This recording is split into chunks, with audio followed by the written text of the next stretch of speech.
everyone, my name is Dr. Lynn Carey, and I'm here to continue on with my story today. I was going to go into financial freedom, but I think I want to say that for next video because there was a couple of more things happening simultaneously. And in my first few years in building my chiropractic practice, I went on some mission trips with other chiropractors to adjust people in other countries. And I went to Brazil 3 times, and I went to India 1 time, and they deeply shaped my life. So I think it's important to tell that story, and then next video we'll get into creating financial freedom and what I've learned.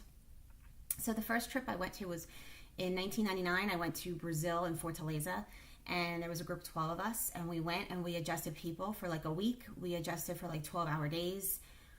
We just had our tables up. We couldn't speak the language, and people just lined up to get adjusted.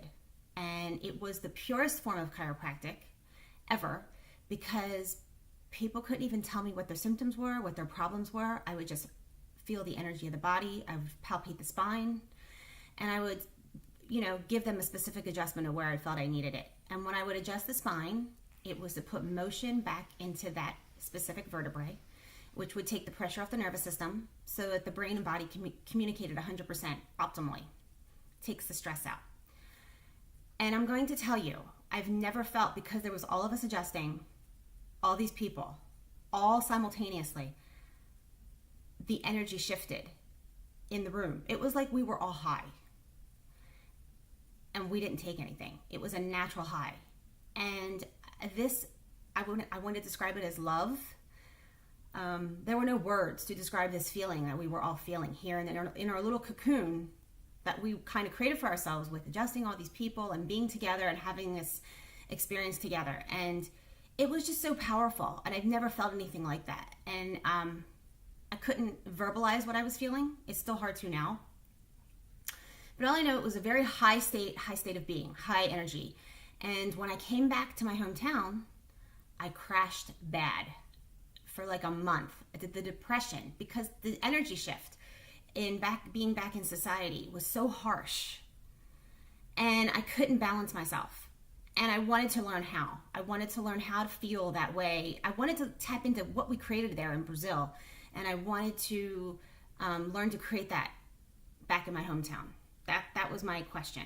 And it wasn't a black and white answer. It was a general shift. I went the next year to Brazil, and it was more balanced.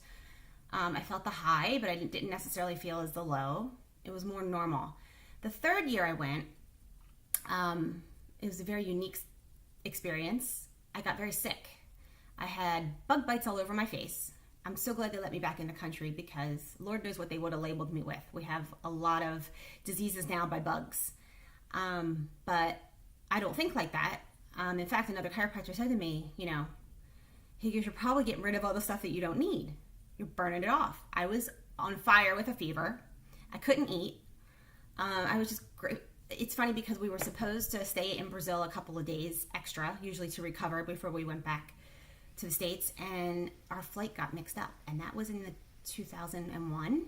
We were supposed to fly on September 11th on American back to Pennsylvania, and our flights got mixed up, and they made us fly out on September 10th.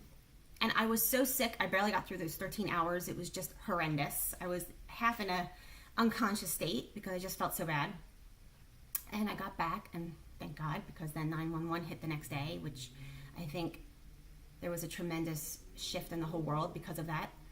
But I was just focused on my own recovery because I was just so ill. So it took me about a week to get rid of the fever and the illness and the nausea and everything that I felt, and the bug bites to clear up.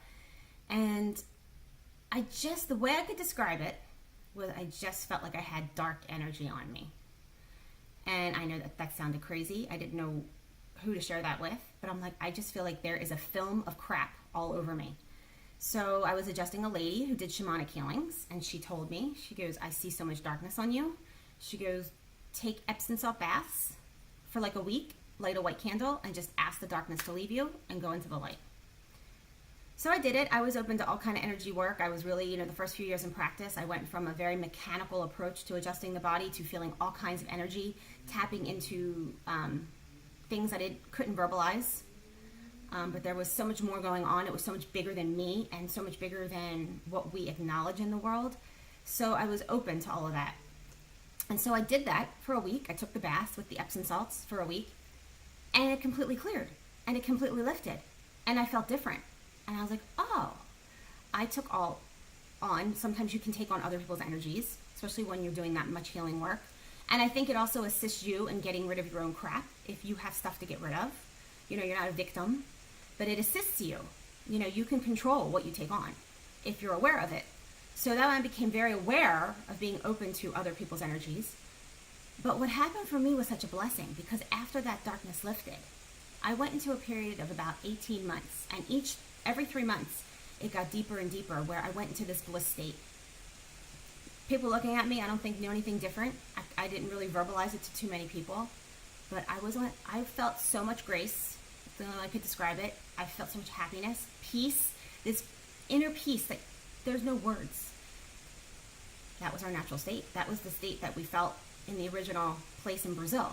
But now I had it here with myself for not, it just became my normal way. And I'm going to tell you, in that state, your concerns, your worries, your fears all dissipate. It's almost laughable. You're like, how did I even worry about that? It's just like you're Pollyannaed out. Like you're just blissed out, and you see everything in a new perspective. You have compassion for everybody. You know, you don't take things to heart. You kind of see things in a different way. And I was reading. I continued to read, and I was looking for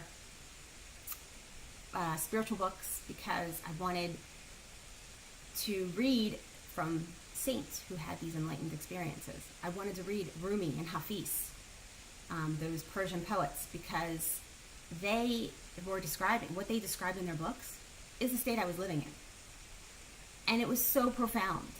And it lasted for about 18 months. And I also, before this period of 18 months, one of the trips in between two of the Brazil trips, I went to India. Now, my first experience with Brazil, when I felt that high vibe, I came back to the States, not only depressed, but very angry. Because I felt like in the States, we really lost our soul. You know, we didn't have that happy vibe. Just the way to enjoy life. We always work so hard here and trying so hard. But in Brazil, it was like more of a flow. And so I was very anti being in the States and all our materialistic ways and how wasteful we were and all this kind of stuff. But then I went to India, and this was in the year 2000,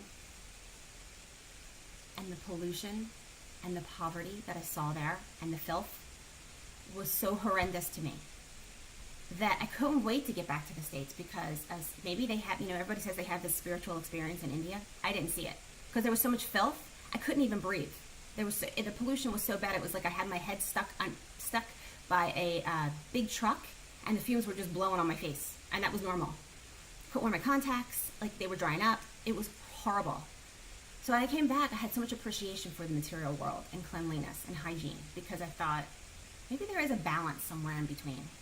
And the other thing I noticed in India, we were in Mother Teresa's homes, and that was a profound experience too, because she has all these homes. She has a home for the dying, home for the orphans, home for the lepers.